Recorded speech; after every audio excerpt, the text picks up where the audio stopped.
Hey guys, today I'm going to tell you about why my 1991 Honda Accord is in the shop.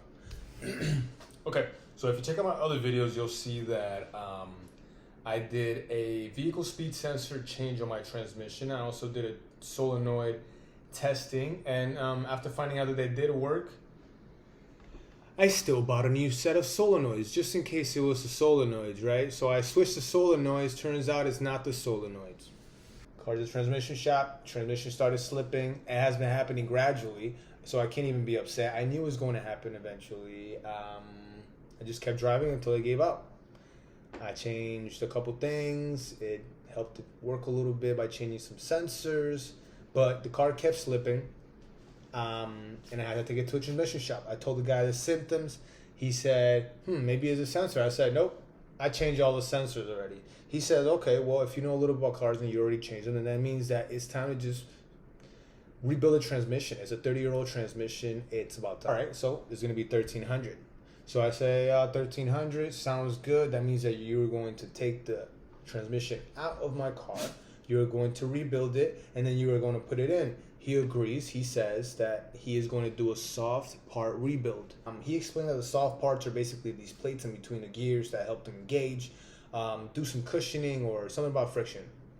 Again, that's why I took it to the guy. The mechanic explained that usually they don't have to change all the gears and all the parts in it because it should be okay unless there's some extreme wear or there is something completely wrong with a big internal part of the transmission. $1,300, you might ask, why didn't you just buy a whole new car like it? The reason is because 170,000 miles is how many miles my car has, and for it being a 1991, which is a year older than me, it's nearly impossible to find them.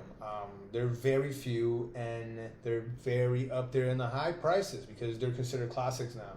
So I'm not going to find a transmission for 170,000 miles used. I'm going to find them with double that mileage. So it does not make sense to put a big mileage part inside of my car and then not even know how long it's going to really last me. It's going to compromise the whole function of my car. So I just dished out a couple dollars for them to just get the same 170,000 mile transmission and rebuild that. So that's the reason why I don't just buy a whole new transmission, because a whole new transmission is $3,000 and up. And while that will guarantee me that the car is going to last me a long time, which is what I really wanted to do, especially with the gas prices and the car pricing right now. My car, 4 cylinders, it's amazing on gas. I love it. I'm going to stay with it for now. Okay, so then I'm going to make a video on Friday, which is when I get my car back, of me driving it. I'm going to let you guys know how it goes, if there's any improvement. And that's it. Okay? So subscribe and like and share, comment.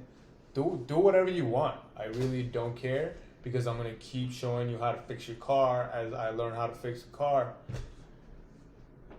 And that's a lot of fun. That's a lot of fun for me. Right, Nala?